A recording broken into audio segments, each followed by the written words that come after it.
Les plantes, partie 1, première partie. Pour continuer cette vidéo, il faut avoir imprimé la photocopie. Il faut avoir vu la vidéo sur la dissection de la graine. Et il faut votre fluo. On continue.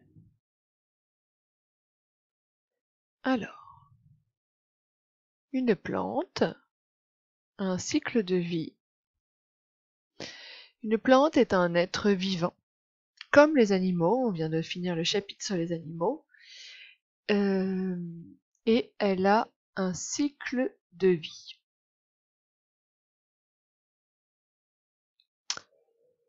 La graine, on va partir de la graine, qui est là, on va la voir plus en détail tout à l'heure. C'est un petit peu comme la naissance. Là, la germination, c'est la naissance de la plante. D'accord? Si on voulait comparer avec les animaux. Ensuite, il y a la croissance. La graine germe. On le verra en détail la semaine prochaine. Elle fait ses premières feuilles. Et donc, il y a la croissance, comme pour les animaux. Ensuite, cette graine fait des fleurs. Enfin, cette plante maintenant fait des fleurs. Cette fleur fane et va donner ici là, des graines, c'est-à-dire une nouvelle future plante, c'est-à-dire là, c'est la reproduction. J'ai oublié de préciser que c'était une graine de haricot. Donc là, vous voyez une plante de haricot. Donc, la plante, et comme les êtres, comme les animaux, elle naît, elle grandit, elle se reproduit en faisant une fleur, la fleur fane, et ensuite arrivent les graines, on le verra en détail évidemment. Et ensuite, donc cette plante-là, cette grande plante que vous voyez, elle meurt parce que c'est une plante annuelle. La plante de haricot est annuelle, elle ne vit qu'une année. Mais ce n'est pas grave parce qu'elle a eu le temps de laisser des graines dans la terre et le cycle va recommencer l'année d'après. Vous pouvez constater que le cycle de cette plante se fait sur une année. Pendant l'automne et l'hiver, la graine reste au repos. Pourquoi? Parce que les températures baissent. Ensuite, au printemps, c'est la germination. À votre avis, pourquoi? Vous l'avez deviné. Parce que la température augmente, la terre chauffe, et donc la chaleur va faire germer la graine. Attention, pour germer, une graine n'a pas besoin de soleil. Elle n'a même pas besoin de terre. On le verra pour la germination la semaine prochaine. Elle a tout ce qu'il faut dans sa graine. Ensuite, pendant le printemps, la tige sort et les premières feuilles sortent. À partir du moment où il y a des feuilles, là, la plante a besoin de soleil et de terre. Et donc, là, nous sommes dans la période printemps-été, là où la croissance est la plus forte. Elle va grandir, faire sa fleur. Sa fleur va faner, va donner une gousse. Et dans cette gousse, vous avez, si on l'ouvre, vous avez plein de graines. Je crois en général c'est 8. 8 graines, 5-8 graines.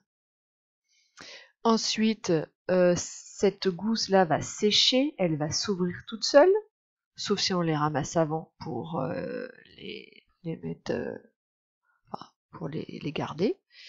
Et une fois que c'est fané, la graine va tomber sur la terre ou dans la terre, où on la récolte et ensuite on la sème. Il y a plusieurs techniques selon les jardiniers. Et le reste de la plante va faner au moment de l'automne, lorsque la température va baisser. Et de toute façon, elle gèle. C'est une plante qui gèle, donc dès qu'il y aura des gelées, elle mourra. Elle ne supporte pas les gelées. Donc vous allez prendre votre feuille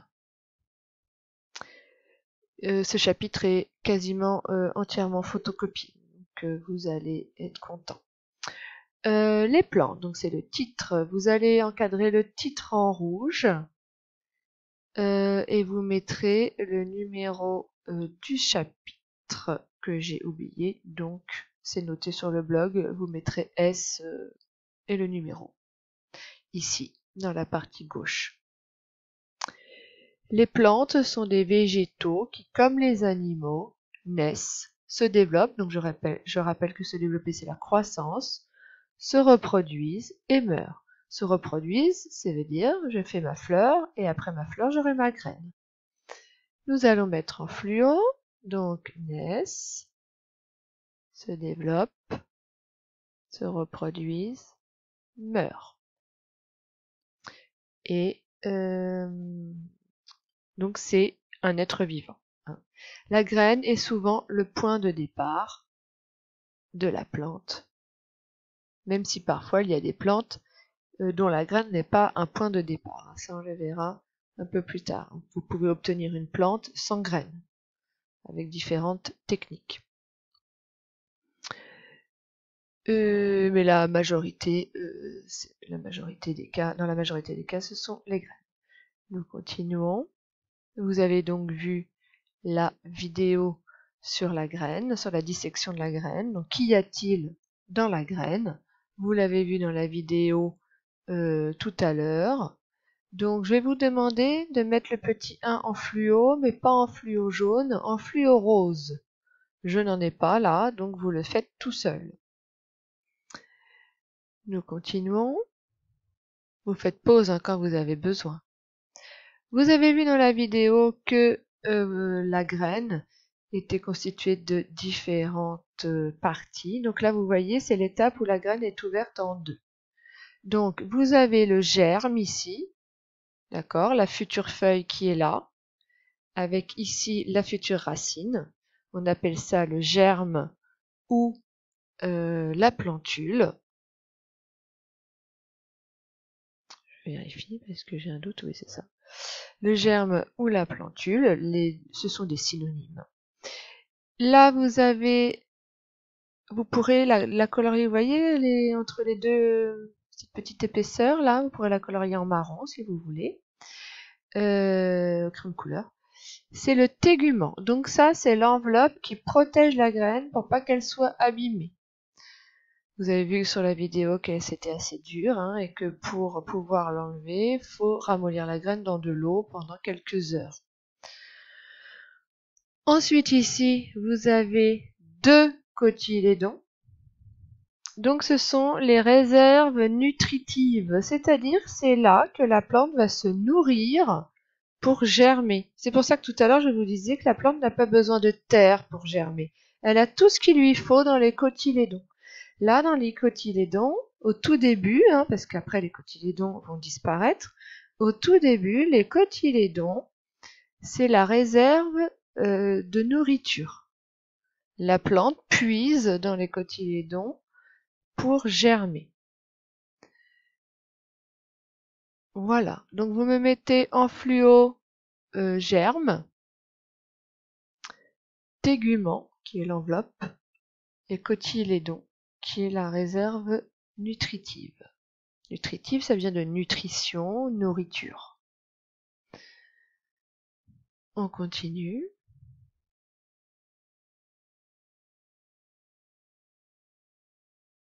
Voilà, c'est mieux comme ça. Donc, qu'y a-t-il dans la graine? Eh bien, dans la graine contient une plantule, que nous allons mettre en jaune, ou germe. C'est la future plante.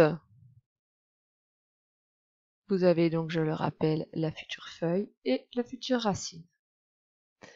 Elle est aussi constituée d'un ou deux cotylédons, ça dépend des graines. Là, je vous ai mis une graine de haricot comme sur la vidéo, mais il se peut qu'il n'y ait que un cotylédon. Donc vous mettez cotylédon. Et là, c'est très important de savoir que ce sont les réserves de nourriture de la plantule. On peut dire aussi réserves nutritives.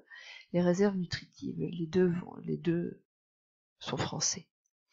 L'ensemble est entouré, donc quand la graine est fermée, tout l'ensemble est entouré d'un tégument qui protège la graine. C'est une enveloppe qui protège la graine. On protège la graine. Voilà. On va s'arrêter là pour aujourd'hui. Révisez bien votre évaluation sur les séismes et les tremblements, les séismes et les volcans de la semaine prochaine. Et il faudra aussi apprendre, enfin bien relire ce qu'on a commencé sur les plantes. Voilà. À bientôt pour une nouvelle vidéo.